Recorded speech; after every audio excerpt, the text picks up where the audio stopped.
শ্রী গুরু জয়, শ্রী গুরু জয়। আমি ইভা চক্রবর্তী আবার আপনাদের কাছে গুরু কথা বলতে এলাম। প্রথমে আমি আমার কুলদেবতা গিরিধারী লাল এবং ভগবান দাদুর রাতুল চরণে আপনাদের সর্বাঙ্গীন মঙ্গল প্রার্থনা করছি।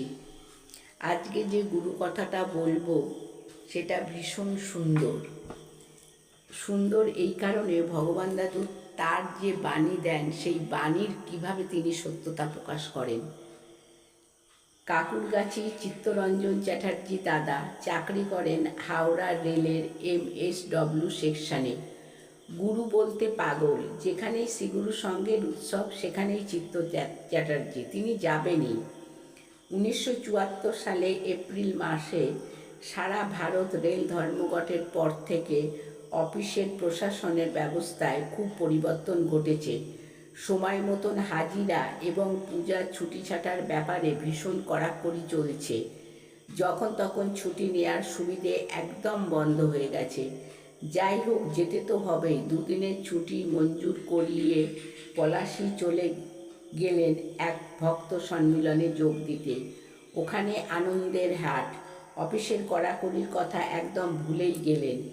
আগের অভ্যাস মতো ভক্ত সম্মিলনের পরেও আরও দুদিন বেশি কাটিয়ে বাসায় ফিরলেন। ভাবাবেগ আর কঠিন বাস্তব সম্পূর্ণ আলাদা। অফিসে গিয়ে মুখ শুকিয়ে গেল, ভয়ে বুক কাঁপছে। কি কৈফিয়ত দেবেন? অফিসারের সামনে গিয়ে অপরাধীর মতন বললেন, স্যার, খুব অন্যায় হয়ে গেছে, এবারটার মতন রক্ষা করুন।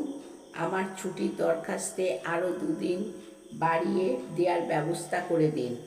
সেকশন ইনচার্জ তো শুনে অবাক। তিনি বললেন, পাগলের মতন এসব কি বকছো? গুরুদেব গুরুদেব করে করে তোমার মাথাটা একেবারেই গেছে। তুমি তো এ দুদিন অফিসে কাজ করে গিয়েছো। চিত্তদা বললেন, স্যার, আমি তো পলাশীতে গিয়েছিলাম, অফিসে কাজ করব কি করে? অফিসার বললেন, দেখি তোমার ডিউটি কার্ড। চিত্তদা পকেট থেকে কার্ড বার করতেই দেখা গেল গত দুদিন যথারীতি পাঞ্চ করা হয়েছে। সহকর্মীরা বলল, আরে তুমি তো আমাদের সঙ্গে ডিউটি করে গেছো। চিত্তদা আর কিছু বলতে পারলেন না, তিনি কেঁদে ফেললেন। এই ঘটনা শোনার পরে ঠাকুরকে প্রশ্ন করেছিলেন, গুরুদেব, শেষ পর্যন্ত আপনি চিত্তদার অফিসে ডিউটি করলেন? ভক্তবৎসল্য ভগবান হাসতে হাসতে বললেন, আমি তো ভক্ত সম্মিলনীতে স্পষ্ট করেই বলেছি, যারা এই ভক্ত সম্মিলনীতে যোগদান করছো, আমি তাদের বাড়ির লাউ কুমড়োটা পর্যন্ত পাহারা দেব। তার প্রাণসম ভক্তদের জন্য এমনি ছিল তার করুণা। মানে ভগবান দাদু যে বাণী দিয়েছেন যে ভক্ত সম্মিলনে কি মাতৃর সঙ্গে ভাতৃর সঙ্গে গেলে আমি তোমাদের বাড়ির লাউ কুমড়ো পাহারা দেব, এইভাবেই তিনি তার বাণীর সত্যতা প্রকাশ করেন। শ্রী গুরু জয়, শ্রী গুরু জয়, শ্রী গুরু জয়।